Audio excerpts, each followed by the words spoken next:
for the Chair, but the Honourable Member has put his concerns on the record and they've been heard by the front bench and the Foreign Secretary himself. Now, I'll give the front benches a few moments if they swiftly swap over so we can get on to the next statement on Ukraine.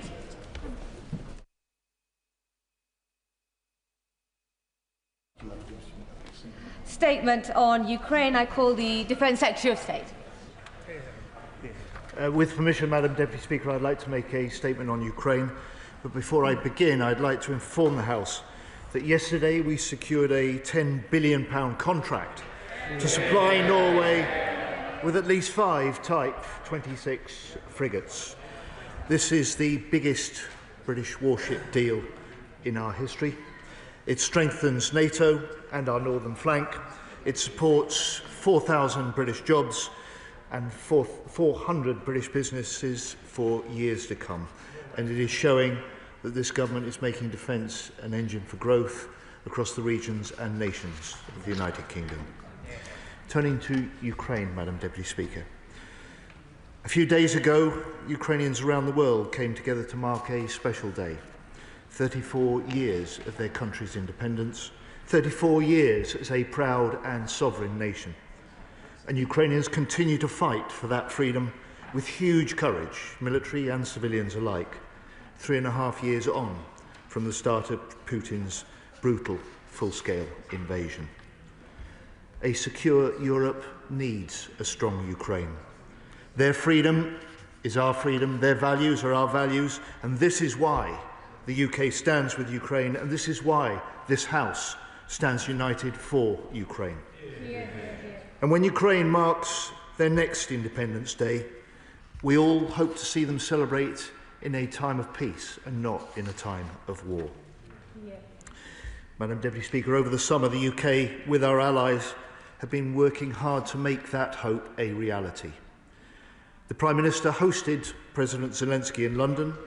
He chaired various Coalition of the Willing meetings with President Macron, and he joined European leaders with President Zelensky to meet President Trump in Washington, D.C.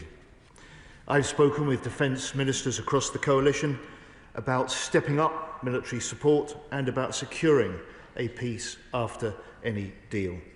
And our military leaders have met multiple times to strengthen international contributions to the coalition, also known now as the Multinational Force Ukraine. We welcome President Trump's dedication to bringing this terrible war to an end, and we strongly welcome his commitment to make security guarantees, as he says, very secure with the Europeans. At every stage, President Zelensky continues his support for a full, unconditional ceasefire and for talks on a lasting peace. And yet Putin's response has been to launch some of the largest attacks on Ukraine since the start of the war. During last week's onslaught on Kyiv, at least 23 people were killed, 4 of whom were children, including a 2-year-old. And the attack on the British Council was an outrage. A Russian missile fired into a civilian area as part of an illegal war, damaging a British government building and injuring a civilian worker. Now it appears that Putin is refusing a meeting with President Trump and President Zelensky. So while Ukraine wants peace, Putin wages war. And President Trump is right.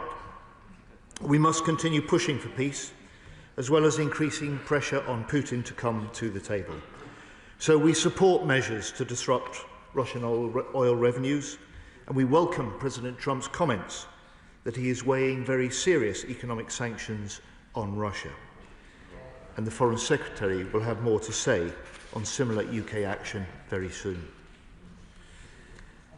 Madam Deputy Speaker, on the battlefield, intense fighting continues along the front line.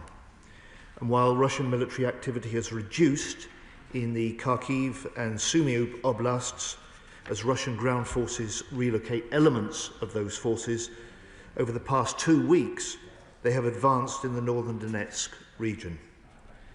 Pokrovsk remains Russia's focus, and its forces are using a variety of methods to infiltrate Ukrainian positions. But Putin continues only to make minor territorial gains, and at a huge cost. The most recent assessment of the UK Defence Intelligence estimates that at the current pace since January, it would take Russia another 4.4 years to seize the Donbass, at a cost of almost 2 million more Russian casualties. Despite this, the increasing escalation of Russia's devastating drone strikes is a serious concern. In July, Russia launched approximately 6,200 one-way attack drones into Ukraine, another monthly record. Yet in one night alone, over this weekend, Russia launched nearly 540 drones and 45 missiles. So, Madam Deputy Speaker, the UK government is stepping up our efforts for Ukraine, and our priorities are simple. Support the fight today, secure the peace tomorrow. On support for the fight today, we are providing £4.5 billion in military aid for Ukraine this year, the highest ever level. And at the last Ukraine Defence Contact Group meeting, with over 50 nations and partners in July, I launched a 50-day drive to accelerate the assistance we're giving. 50 days on, the Ukraine has delivered to Ukraine nearly 5 million rounds of munitions, around 60,000 artillery shells, rockets and missiles, 2,500 uncrewed platforms, 30 vehicles and engineering equipment, and 200 electronic warfare and air defence systems. Madam Deputy Speaker, we will not jeopardise the peace by forgetting about the war. So next week I will also co-chair the 30th UDCG meeting with Germany's Minister Pistorius, alongside NATO Secretary-General Mark Rutte and 50 other allies and partners. And I will host an E5 Defence Ministers Summit in London next week, where we will be joined by the Ukrainian Defence Minister, where together we will step up still further our support for Ukraine. And then to secure the peace tomorrow, the UK continues with the French to lead the coalition of the willing. 200 military planners from more than 30 nations have helped design plans in the event of a ceasefire. Plans to secure the skies and seas and to train Ukrainian forces to defend their nation.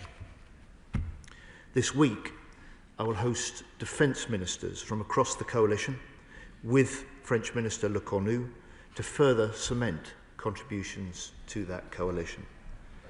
And for the armed forces, I'm reviewing readiness levels and accelerating funding to prepare for any possible deployment. Peace is possible, and we will be ready. And the Prime Minister and I will ensure that the House is fully informed of developments in the proper way.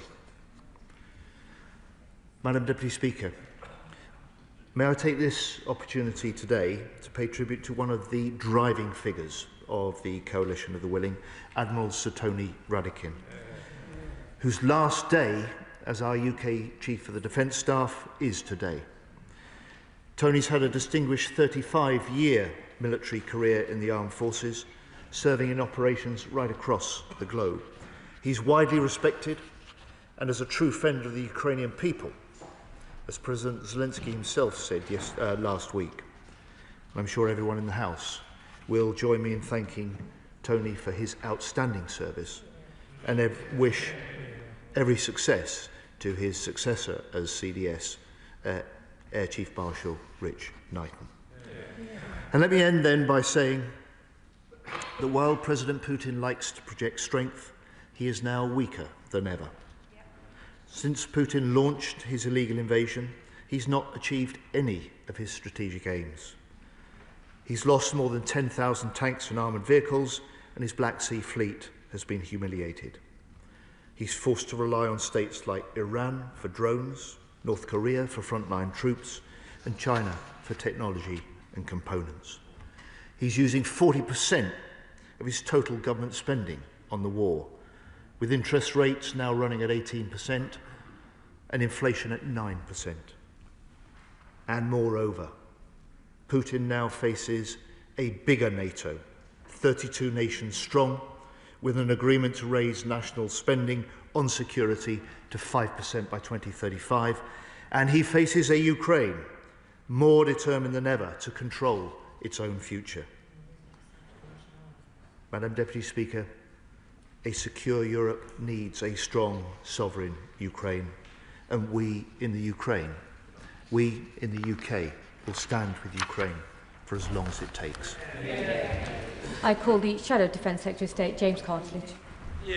Thank you, Madam Deputy Speaker, and I'm grateful to the Secretary of State for advance side of his statement, and can I join him in paying tribute to the outgoing Chief of Defence Staff, Admiral Sir Tony Radakin, who, as he says, has given such impactful leadership on support for Ukraine, and I also send my best wishes to his successor as CDS, Air Chief Marshal Sir Richard Knighton. It was a privilege to work with both of them at the MOD.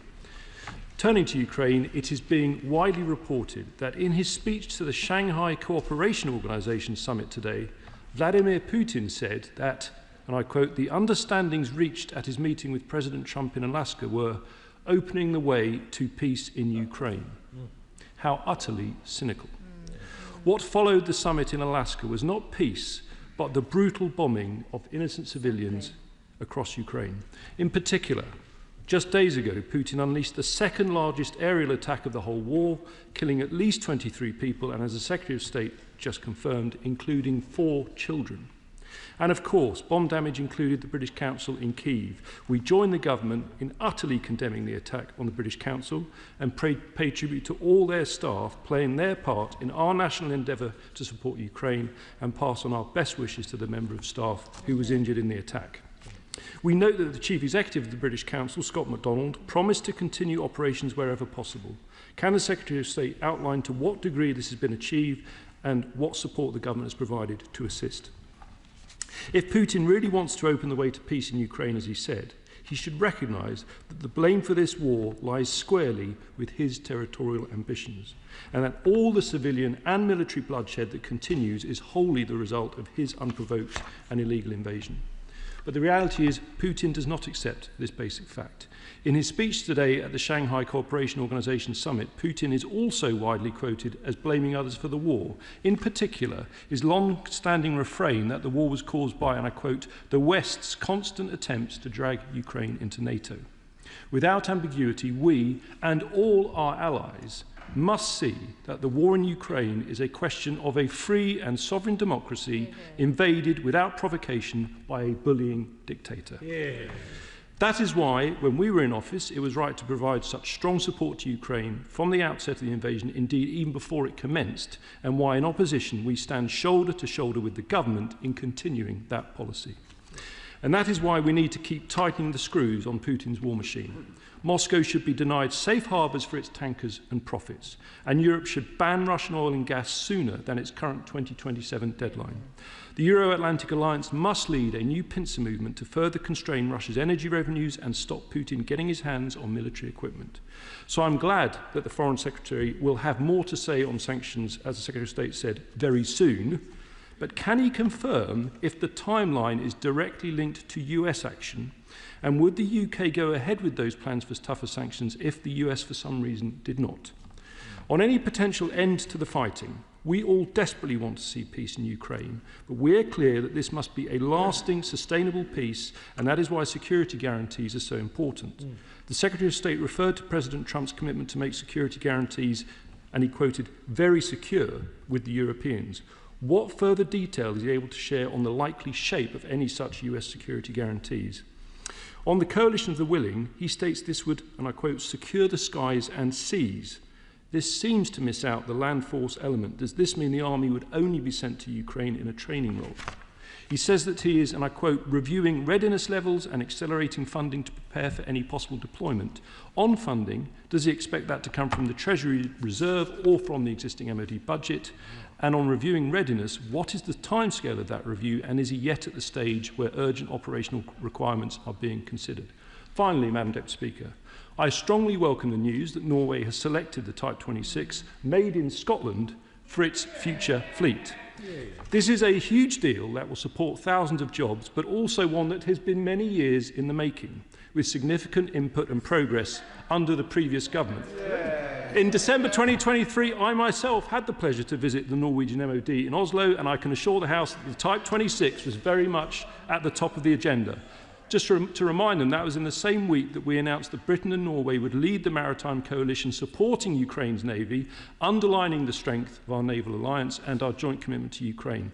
It's clear that a key reason for Norway's decision is that they face the same Russian threat as we do from Russian submarines and want the best possible capability to respond, maximising interoperability with the Royal Navy. But that Russian threat arises entirely from Putin's pursuit of aggression rather than peace, and until that situation changes in reality rather than rhetoric, we must continue to be robust in doing everything possible to support Ukraine. Secretary of State. Thank you. Well, Madam Deputy Speaker, I welcome his endorsement of the success in securing the Norway deal. I do have to say to him there was certainly groundwork done under the last government, and he led a lot of that in as Defence Procurement Minister. But I have to say we had a great deal more to do when we took over in July last year, and frankly we had to reboot the campaign, which we did, and I'm grateful that we've secured it. It has huge military, economic and strategic importance. Can I say I welcome also his continuing support for the action we're taking to support Ukraine. He is absolutely right to call out Putin's remarks at the Shanghai Cooperation Council. And the pressure is now on Putin to prove he wants peace, to do what he says he wants. And while he has sat down to discuss peace with President Trump in Alaska, he's been turning up his attacks, of course, in Ukraine. He launched this war. He can stop this war tomorrow if he chooses. Madam Deputy Speaker, the Right Honourable Gentleman asks about sanctions. He encourages us to take the steps further. He'll know that we've introduced already over 500 new sanctions against individuals, entities and ships. We've sanctioned 289 vessels as part of the Russian shadow fleet, and very soon the Foreign Secretary will announce further UK steps. On the security guarantees, the commitments we've secured already from many of those involved in the discussion are substantial. The discussions continue. We look for contributions to be further confirmed.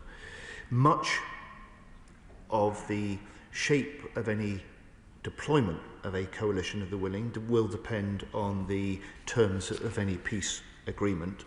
And at this stage, I certainly won't want to offer any more public details on that, because that would only reinforce Putin's hand and make him and the Russians wiser.